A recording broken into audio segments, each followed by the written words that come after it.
Hey there, the Historical Gamer here, and welcome to my first impressions of Deltarune. Specifically in this video, I'd really like to discuss its parallels to Undertale. So, let's jump in. So, I've kind of noticed that Undertale's Ruins is split into 3 segments, and it also seems like Deltarune is going to be, though I've only just made it to the Dark World. The first segment is with a mysterious character who tells you almost the message of the game, except that message of the game ends up being false, or in Deltarune's case, we don't actually know.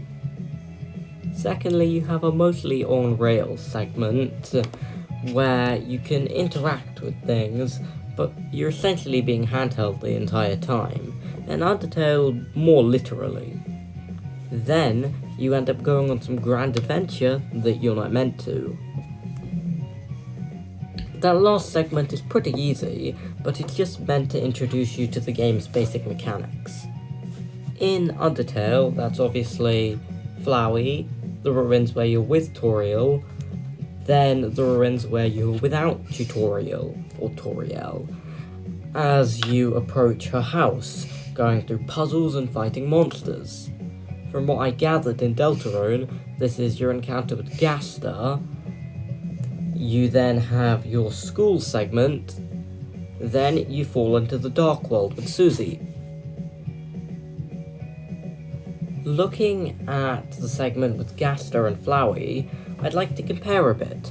Flowey is subverting the expectations that you got from doing something like installing the game and seeing its marketing. Gaster is subverting, most likely, your expectations from playing Undertale, or at least your expectations from playing any sort of game like this. Flowey puts you on rails through the entire tutorial, eventually telling you it's kill or be killed, and like you were stupid for even trying to think that the underground was a lovely place. Gaster instead lets you create character, and I actually find Gaster's segment a lot more convincing than I find Flowey's, because Flowey, you can see by his face, by his theme, it's off-putting. Gaster's theme is off-putting, but it does seem like you're generally creating your own character. But obviously at the end it's thrown away and you're told your choices don't matter. I think the difference we've noticed with this bad thing as such is you don't nearly die, you just have a creation scrapped. And also, that creation comes back in certain ways, so the game shows you automatically that your choices do matter, whereas in Undertale, if you really want, you can go with the motto of it's kill or be killed and see that through to the end of the game, with Kara showing that off at the end of the genocide route by killing you. Both make you feel uneasy, but one makes you feel uneasy due to shock and terror, and the other's more a cautious kind of uneasy. I think this is primarily due to the music, and the calm demeanour of Gaster compared to the energeticness of Flowey. Moving on to the next segment, it mostly takes place inside the school, which again, it has a different vibe to Undertale. Undertale's vibe is, you're in a strange new world, but things are going to attack you, and you're in some kind of safe haven. Be careful, and you'll be fine. Whereas in Deltarune, it's more like everything seems fine, but there's something going on beneath the surface.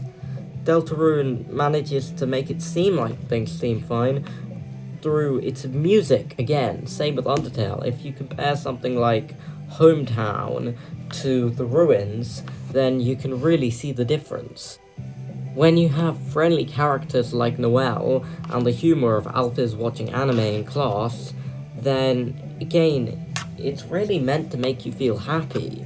But due to that opening, you do again know something's going on beneath the surface. With Flowey, you can at least tell, something's happened to him, he's just been injured. But with Gaster, where did he go? What happened? you have legitimately no idea. In both games, Toriel is there to help you, but in Undertale, Toriel knows what's going on. So, she can help you, she can tell you it's okay. But in Deltarune, Toriel can't help you. She doesn't know what's going on. And to be honest, Chris doesn't either. To me, what it seems like is Undertale is empowering you, showing you your choices are going to matter, and it's not just kill or be killed. But Deltarune, with a character like Susie, is kind of reinforcing the point said in the intro with her, I don't like people that are quiet, and she also doesn't like people who talk. On the other hand, it could just be that I have really just avoided spoilers for Deltarune, whereas I watched a lot of Undertale content before playing the game. But that's gonna be all for today. This is The Historical Gamer, and it'd be really useful for me to know, do people actually like this style of content that's a little less scripted, and I'm more just saying my analysis without a script, and it's shorter and easier to make. So that's all for today. If you liked what you saw, then please give me some feedback in the comments, and if you didn't like what you saw, give me some feedback in the comments. This was The Historical Gamer. Goodbye. Follow me into the dark with your heart as the arc which will shine you away. Because I'm with you in the dark with your heart as my mark which will guide you the way through the waves. Come follow me into the dark with your heart and the arc which will shine you away. Because I'm with you in the dark with your heart as my mark which will guide you the way through the waves.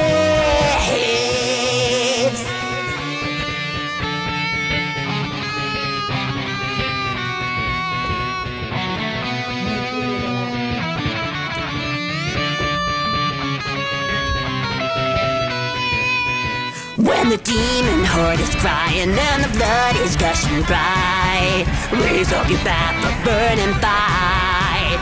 When your hope is slowly dying and your future's lost its right.